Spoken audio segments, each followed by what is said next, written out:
जय शिवराय मित्रांनो. तर आजचा व्हिडिओ आपला असणार आहे मुंबईचं मेरिट. पाठीमागचा एक व्हिडिओ आपण बनवून टाकला होता की मुंबईचं मेरिट किती लागेल.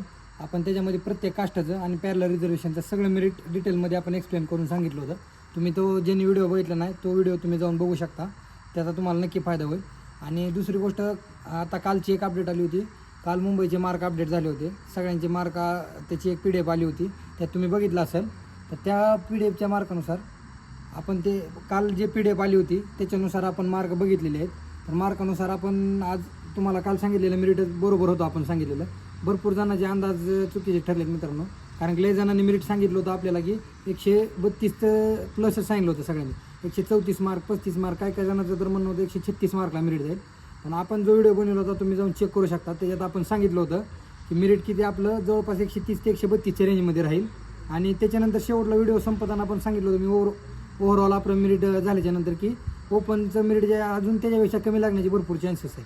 हे मी कालच्या पण व्हिडिओमध्ये सांगितलं होतं. तुम्ही तो पण बघा आणि आजचा पण व्हिडिओ बघा. तुम्ही हा व्हिडिओ पूर्ण बघा, त्याच्यामध्ये तुम्हाला कळेल की आपले मार्क किती आले, त्याच्यानंतर आपलं मेरिट किती लागणार आहे. त्यानुसार मी तुम्हाला सांगतो की टॉपर किती मार्काचा आपला, जेंट्सचा किती, त्याच्यानंतर लेडीचा किती, असं पूर्ण डिटेलमध्ये सांगतो तुम्हाला. तुम्ही तो व्हिडिओ पूर्ण बघून घ्या. तर मित्रांनो, मी तुम्हाला आता पहिल्यांदा सांगतो की आपला मुंबईचा जो पेपर झाला होता त्याच्यामध्ये टॉपर किती मार्काचा आहे.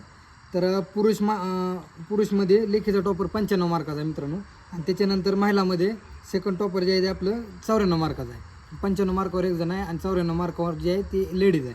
त्याच्यानंतर मित्रांनो, आता तुम्हाला मी मार्क सांगतो की किती मार्कावर किती विद्यार्थी आहेत आपलं.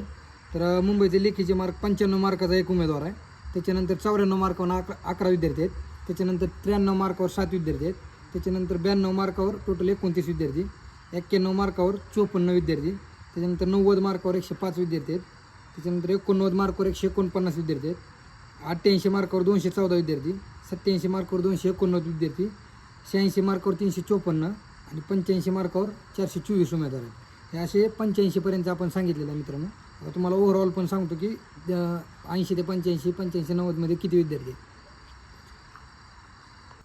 तर मित्रांनो, मी तुम्हाला डिटेल सांगितलं होतं.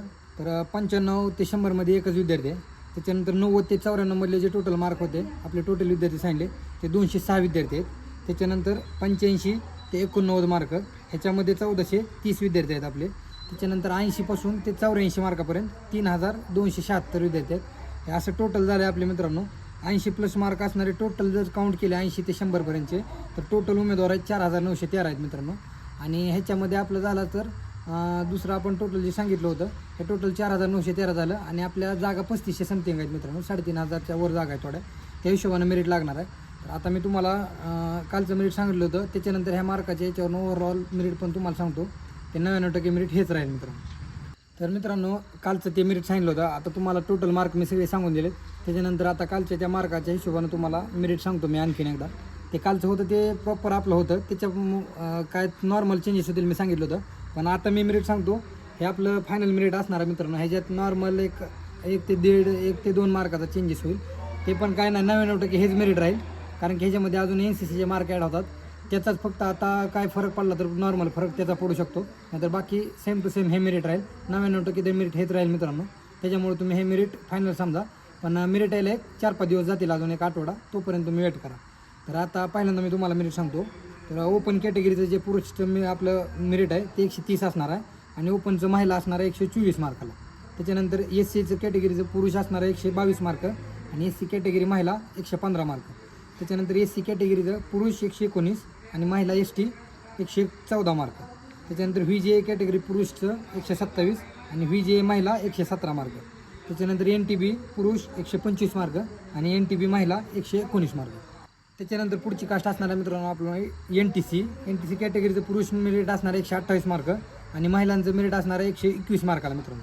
त्याच्यानंतर NTD कॅटेगरी, NTDमध्ये पुरुष 128, महिला 121. त्याच्यानंतर SBC पुरुष 123 आणि SBC महिला 116 मार्क. त्याच्यानंतर SCBC पुरुष 127 मार्क आणि SCBC महिला 121 मार्क. आणि OBC मेरिट पुरुष 123 आणि महिला 116. आणि लास्ट आपलं कॅटेगरी राहिले मित्रांनो EWSचं पुरुष 116 आणि महिलांचं मेरिट असणार आहे 94 मार्क. तर हे आपलं ओव्हरऑल मेरिट झालेलं आहे मित्रांनो. मी काल तुम्हाला व्हिडिओमध्ये हे पण सांगितलं होतं की आपलं ह्यावेळेस EWSचं मेरिट खूप खाली जाणार आहे. आणि त्या हिशोबानं पुरुषांचं EWS 114 मार्क आणि महिलांचं 94 मार्क अशा आसपासच मेरिट असणार आहे. हे जवळपास 99% असंच मेरिट राहणार आहे, याच्यात काही चेंजेस होणार नाहीत.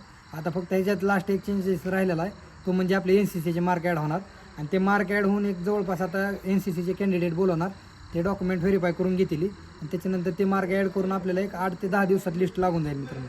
म्हणजे इथून एक आठवडा नंतर एक 10 दिवस आणखीन लागतील, कारण की वेळ जातो मित्रांनो. पहिल्यांदा NCC कॅन्डिडेट बोलवायचे, त्यांचं डॉक्युमेंट व्हेरीफाय करून घ्यायचं, त्याच्यानंतर त्यांचे डॉक्युमेंट व्हेरीफाय झाल्याच्यानंतर ते मार्क ज्याचे व्हॅलिड आहे त्यांचे मार्क त्याच्यामध्ये ॲड करायचे, त्याच्यानंतर ती डबल लिस्ट बनवायची आणि ते मार्कनुसार कॅटेगरी वाईज मेरिट लावायचं असतं. त्याच्यामध्ये वेळ जातो मित्रांनो. त्याच्यामुळे एक आठवडा ते 10 दिवस आपण धरून चालू, त्याच्या आसपास मेरिट लागून जाईल. जवळपास ज्यांची टोटल 132-134च्या पुढं आहे त्यांनी बिंदास आता राहिलं तर चालेल, कारण त्यांचं 100% काम झालेलं आहे. पण बाकीच्यांचं जे राहिलेलं आहे ते 1-2 मार्काचा मागं पुढं होईल, त्यांनी वेट करा अजून 10 दिवस, तेवढ्यात मेरिट लागून जाईल. आणि आपण मेरिट लावलेलं सगळं एकदम बरोबर अंदाज ठरलेला आहे. पॅरलल रिझर्वेशनचं पण मी मेरिट पाठीमागच्या व्हिडिओमध्ये टाकून दिलेलं आहे. ज्यांना कोणाला पॅरलल रिझर्वेशनचं मेरिट बघायचं असेल, ज्यांनी आणखीन बघितलं नसेल, तुम्ही तिथं जाऊन बघू शकता मित्रांनो. आणि हे झालं आत्ताच्या भरतीबद्दल. पुढच्या भरतीची पण काय अपडेट असणार आहे त्याचा पण व्हिडिओ बनवून आपण एक व्हिडिओ टाकणार आहोत. ते मी काल पण सांगितलं होतं आणि आज सांगतो तुम्हाला की 1-2 दिवसात तो व्हिडिओ मी बनवून टाकेल. ज्या विद्यार्थ्यांचं सिलेक्शन झालं नाही त्यांच्यासाठी पुढची भरती लवकरच येणार आहे मित्रांनो. ते कधी येईल, काय येईल, त्याच्या जागा किती असतील ते अंदाजित त्याचा पण सगळा व्हिडिओ मी बनवून टाकणार आहे. अशाच नवीन नवीन अपडेटसाठी आपल्या चॅनलला तुम्ही फॉलो करून घ्या मित्रांनो, जेणेकरून तुम्हाला लेटेस्ट अपडेट आपल्याला भेटून जातील. तर आजच्या व्हिडिओमध्ये एवढंच. भेटूया का पुढच्या नवीन व्हिडिओमध्ये. तोपर्यंत आपल्या चॅनलला फॉलो करून घ्या.